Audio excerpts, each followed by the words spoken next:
13 अगस्त 2025 की रात करीब 10:30 बजे जब अंजलि वीडियो कॉल पर किसी से बात कर रही थी, तभी वीडियो कॉल पर बात करते हुए कुछ ऐसा हुआ जिससे अंजलि घबरा गई और उसने वह वीडियो कॉल काट दी। उसके बाद उस रात उस कमरे में क्या कुछ हुआ, ये किसी को नहीं पता। लेकिन अगली सुबह उस रूम से अंजलि की डेड बॉडी मिली। अंजलि के मुंह से झाग निकल रहा था, जिससे लोगों को लगा कि उसने अपनी जान ले ली है। लेकिन धीरे धीरे जो खुलासे हुए वो चौंका देने वाले थे। तो आखिर उस रात उस कमरे में अंजलि के साथ क्या हुआ था? क्या सच में अंजलि ने अपनी जान खुद ली थी या ये कोई सोची समझी साजिश थी? हम बात कर रहे हैं अंजलि बुशाहरी केस की। लेकिन कहानी में आगे बढ़ने से पहले क्राइम की कहानी चैनल को सब्सक्राइब कर लें और बेल आइकन दबा लें। शिमला के रामपुर बुशाहरी के तकलीश गांव में रहने वाली अंजलि बचपन से ही पढ़ाई में काफी तेज थी। अंजलि के परिवार में उसके माता पिता और उसका एक भाई था। पढ़ाई में अच्छे होने की वजह से आसपास के लोग भी अंजलि से काफी प्रेरणा लेते थे। लोग उससे इंस्पायर इसलिए भी होते थे क्योंकि अंजलि की फाइनेंशियल कंडीशन बहुत अच्छी नहीं थी। फिर भी उसने उस स्थिति में अच्छी तरह पढ़ाई की और अच्छे मार्क्स से पास होती थी। अंजलि की पढ़ाई में लगन देखकर उसके माँ बाप ने उसे एक फोन भी दिया था ताकि उसकी पढ़ाई में किसी भी तरह की कोई रुकावट न आए। पर इसी दौरान अंजलि स्कूल में एक लड़के से बात करती थी, उसे काफी पसंद भी करती थी। उस लड़के का नाम था सुशील कुमार। सुशील अंजलि से 2.5 से 3 साल बड़ा था और वो भी अंजलि को पसंद करता था। लेकिन समय के साथ चीजें बदलने लगी और सुशील का असली चेहरा अंजलि के सामने आने लगा। धीरे धीरे सुशील अंजलि के लिए काफी टॉक्सिक हो गया था। जब भी अंजलि उसकी बात नहीं मानती या कोई काम अपने हिसाब से करती तो वो उस पर हाथ भी उठाता था। ऐसी ही एक लड़ाई के दौरान एक दिन सुशील ने अंजलि का वो फोन भी तोड़ दिया जो उसके पेरेंट्स ने पढ़ाई के लिए दिलवाया था। कुछ ही समय में ये बात अंजलि की माँ तक पहुंचती है, जिसके बाद अंजलि की माँ सुशील को समझाती हैं और उससे पूछती हैं कि उसने अंजलि का फोन क्यों तोड़ा। लेकिन बात समझने के बजाय सुशील अंजलि की माँ से भी झगड़ने लगा और उन्हें बुरा भला कहने लगा। इसके बाद अंजलि की माँ ने उसे समझाया कि उसे सुशील के साथ नहीं रहना चाहिए क्योंकि उसका बर्ताव सही नहीं है। अंजलि को भी ऐसा ही लगता था, इसलिए उसने अपनी माँ की बात मानी और इस रिलेशनशिप को खत्म कर दिया। साल 2021। अब अंजलि की स्कूलिंग खत्म हो गई थी और उसे कॉलेज में एडमिशन लेना था। पर 19 साल की अंजलि को पता था कि उसकी फैमिली उसकी पढ़ाई अफोर्ड नहीं कर सकती, इसलिए अंजलि ने कॉलेज की बजाय दूसरा रास्ता चुना।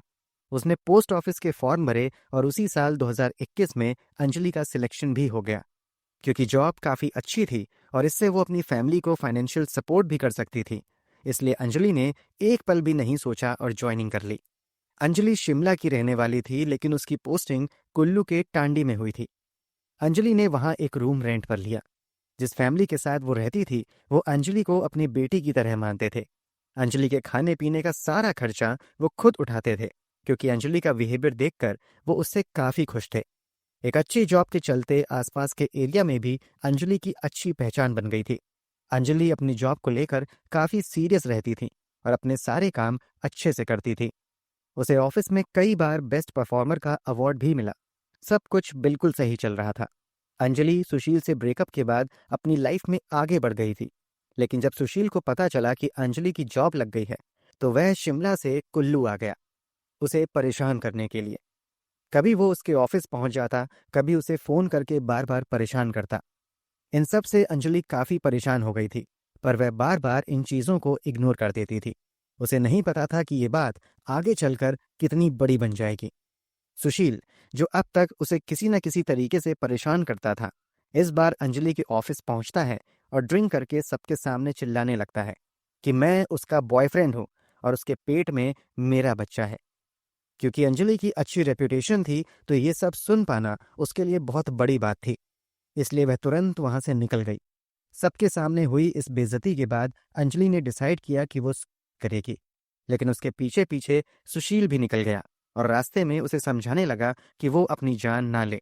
पर जैसे ही वो दोनों एक सुनसान जगह पर पहुंचे, सुशील ने अपने पास से एक चाकू निकाला और अंजलि से कहा, या तो तुम मुझसे शादी करोगी या मैं अपनी जान दे दूंगा।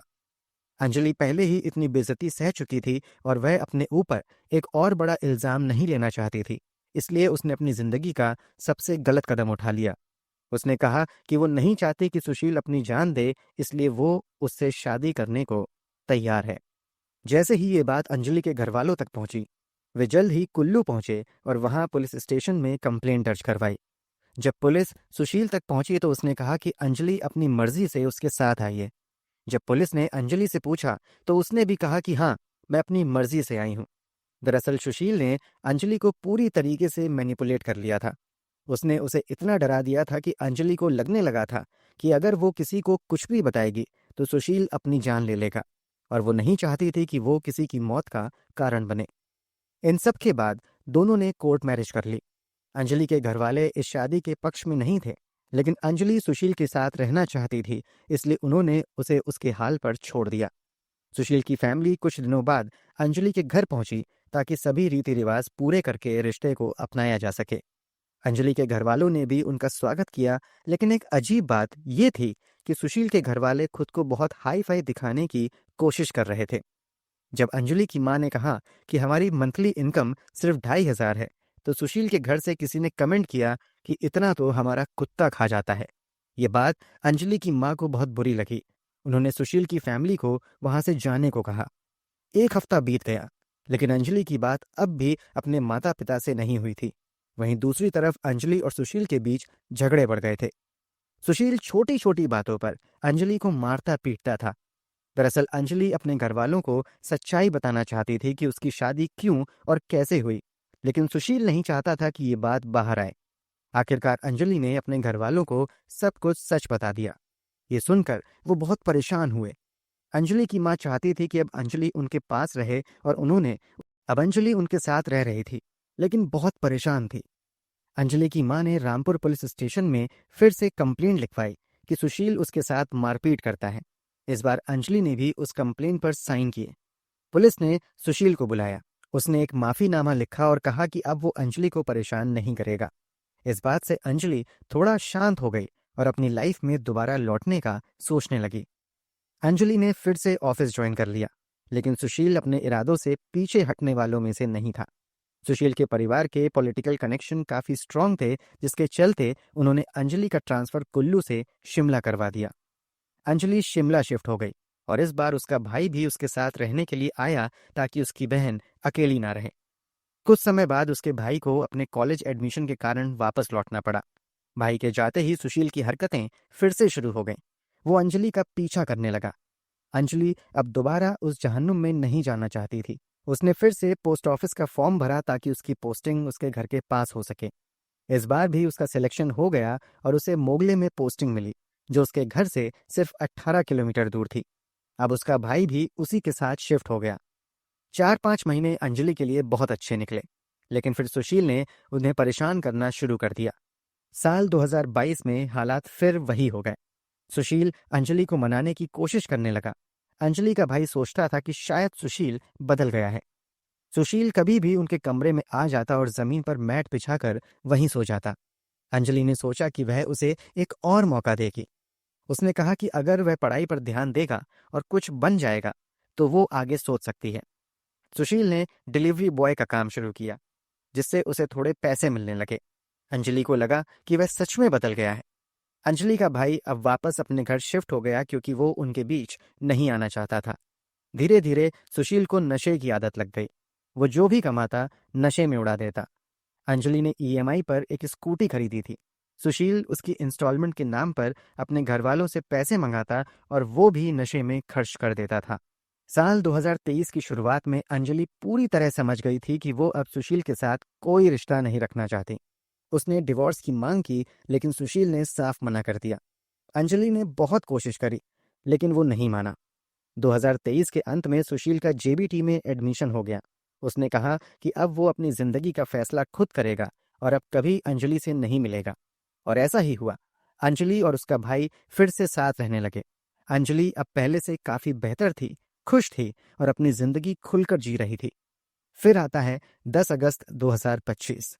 अंजलि ऑफिस में थी जब सुशील अपने पिता के साथ उसी के कमरे में पहुंच गया और दोनों सिगरेट पी रहे थे। जब अंजलि ऑफिस से लौटी तो उन्हें देखकर कमरे में आने से पहले ही उसने अपने भाई को कॉल किया और कहा कि वो उन दोनों से कहे कि अंजलि उनसे कोई बात नहीं करना चाहती, वो बाहर चले जाएं। अनिल ने उन्हें कॉल किया, लेकिन उन्होंने उसका नंबर ब्लॉक कर रखा था। तब अनिल ने अंजलि से कहा कि वो किसी पड़ोसी के घर चली जाए। अंजलि वैसा ही करती है। वो अपने पड़ोसी के घर जाकर बैठ जाती है और इंतजार करती है जब तक वो दोनों वहां से चले ना जाएं। थोड़ी देर बाद दोनों चले जाते हैं और अंजलि अपने रूम में वापस आकर सफाई करती है। फिर 12 अगस्त, जब अंजलि के भाई और पिता को किसी काम से धर्मशाला जाना था, तभी अंजलि को उसके ससुर का कॉल आता है, जो उसे मनाने की कोशिश करते हैं कि वो और सुशील फिर से एक साथ रह लें। लेकिन अंजलि अब बहुत परेशान थी और वह इस बार सुशील के साथ रहने को बिल्कुल राजी नहीं थी। इसी बीच अंजलि का भाई और पिता धर्मशाला में थे और वहां की सेल्फीज अंजलि को भेज रहे थे। उन्हें देखकर अंजलि खुश थी। शाम को उसकी बात माँ और भाई दोनों से होती है। सब कुछ ठीक था। शाम का समय होता है जब अंजलि की बात उसके भाई से होती है, उसकी माँ से होती है और सब कुछ बहुत अच्छा था। उसके भाई ने अंजलि को जो भी फोटोज भेजी थी उन्हें अंजलि अपने स्टेटस पर भी लगाती है।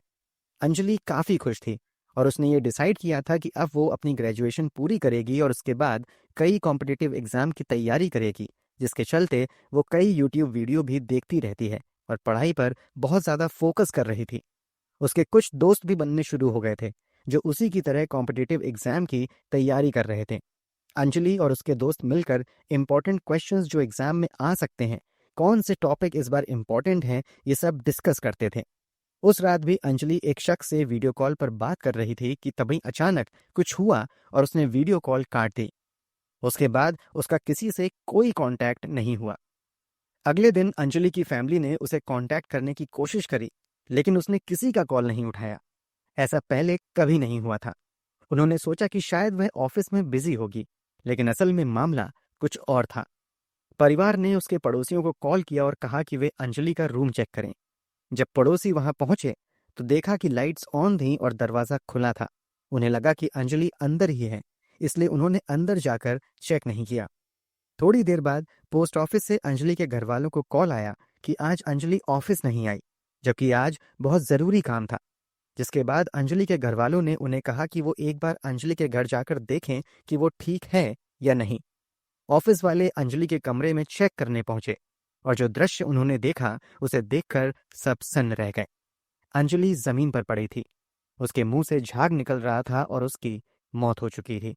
जल्द ही अंजलि की फैमिली भी वहां पहुंच गई। उसके पिता ने देखा कि उसके शरीर पर चोट के निशान थे, लेकिन क्या हुआ था किसी को नहीं पता था। जानकारी मिलने पर पुलिस भी मौके पर पहुंच गई और सभी का कहना था कि अंजलि ने जहर खाया है। लेकिन अंजलि के भाई ने देखा कि वहां ना तो कोई जहर का पैकेट था, ना कोई बॉटल। पुलिस जांच में जुट गई, पर कोई सबूत नहीं मिला जिससे यह साबित हो सके कि यह मर्डर है। अंजलि की फैमिली ने पॉलिटिकल लोगों की मदद ली ताकि उसे इंसाफ मिल सके। इन्वेस्टिगेशन के दौरान पुलिस के हाथ एक सीसीटीवी फुटेज लगा, जिसमें साफ दिखा कि रात के करीब 10:30 बजे सुशील अपनी बाइक अंजलि के घर के पास पार्क करता है और लगभग 11:15 से 11:30 के बीच वहां से निकल जाता है। इसी समय अंजलि ने वीडियो कॉल भी काटी थी। संभावना है कि सुशील उसके कमरे में घुसा और उससे मारपीट की। क्योंकि अंजलि पहले से कमजोर थी, शायद वे उस मारपीट को सह नहीं पाई। कुछ लोगों का कहना है कि सुबह जब लोग अंजलि के कमरे में पहुंचे तब उसने शायद अपनी आखिरी सांस ली। मतलब अंजलि पूरी रात दर्द में तड़पती रही। फिलहाल पुलिस ने सीसीटीवी फुटेज के आधार पर सुशील को गिरफ्तार कर लिया है। अगर आपको हमारी मेहनत पसंद आई हो तो वीडियो को लाइक करते हुए शेयर भी करें। अगर अब तक क्राइम की कहानी चैनल को सब्सक्राइब नहीं किया है तो जल्दी से चैनल सब्सक्राइब कर बेल आइकन भी दबा लें। क्राइम की दुनिया से जुड़ी ऐसी ही कहानियों के लिए हमारे साथ जुड़े रहें। धन्यवाद।